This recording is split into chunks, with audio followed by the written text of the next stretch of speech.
اب موسیقی کے ذریعے غیر محسوس طریقے سے انسانوں کے دماغ میں اپنا پیغام بھیجنے کے تجربات جب کامیاب ہو گئے تو صرف کاروباری لوگوں نے اس سے فائدہ نہیں اٹھایا، اس سے شیطان اور شیطان کے چیلوں نے بھی پورا فائدہ اٹھایا۔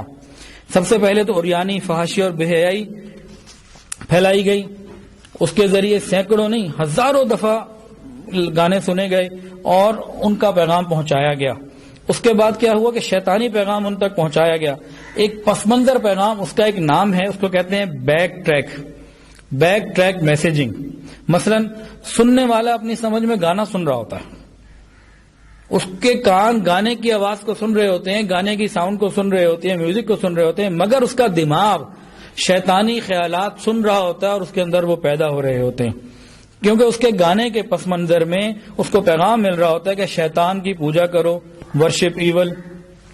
اور ایک دوسرا گانا سننے والے کے لوگوں میں ماں کے خلاف نفرت کے جذبات پیدا کیے گئے، کچھ لوگوں پہ تجربہ کیا گیا اور ان کو وہ گانا سنایا گیا جس میں ماں کے خلاف جذبات بھڑکائے گئے تھے۔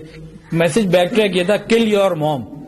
تو باقاعدہ تجربہ کیا گیا اور اس تجربے کو انہوں نے باقاعدہ، ان کے ہاں ریکارڈ میں بات موجود ہے کہ اس تجربے کو انہوں نے کامیاب قرار دیا۔ اسی طرح چند سال پہلے، کچھ عرصہ پہلے، فرنگی کے ماحول میں ہم جنس پرستی کو نفرت کی نگاہ سے دیکھا جاتا تھا اور ڈاکٹر بھی بڑی بھرپور طریقے سے اس کی مخالفت کرتے تھے۔ تو یہ کیا کیا ان لوگوں نے؟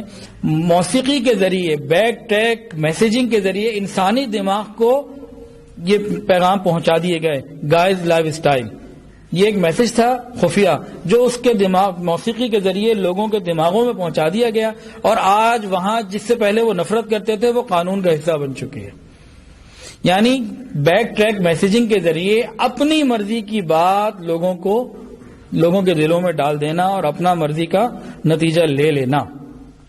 اب یہ بات سمجھ میں آتی ہے کہ بعض کمپنیاں جو اپنی اشتہار بازی پر لاکھوں ڈالر خرچ کرتی ہیں، اشتہار بنانے کی قیمت لاکھوں ڈالر ہوتی ہے، حالانکہ وہ اشتہار اس سے 10% رقم میں بھی بن سکتے ہیں، لیکن در حقیقت اشتہاروں میں اپنے پس منظر پیغام بھروانے کی بھاری قیمت ادا کرنی پڑتی ہے۔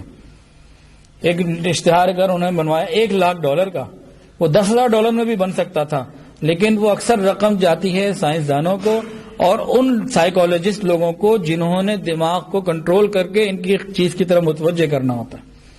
ایسے بھی سٹورز ہیں جو $1 ملین خرچ کر کے اپنے سٹور میں خوشبو اور یا میوزک ایسی ڈالتے ہیں کہ لوگ آئیں اور مجبور ہو کر وہاں سے چیز خریدیں۔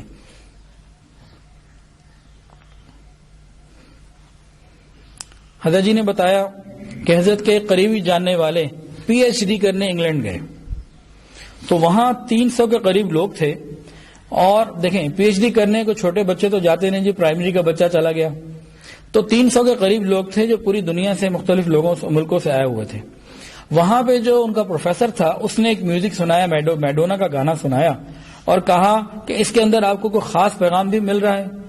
300 لوگوں نے یک زبان کہا کہ ہمیں کوئی ایسی خفیہ بات تو نہیں نظر آئی جو آپ پوچھ رہے ہیں، ہمیں تو ایسی کوئی بات سمجھ میں نہیں آئی۔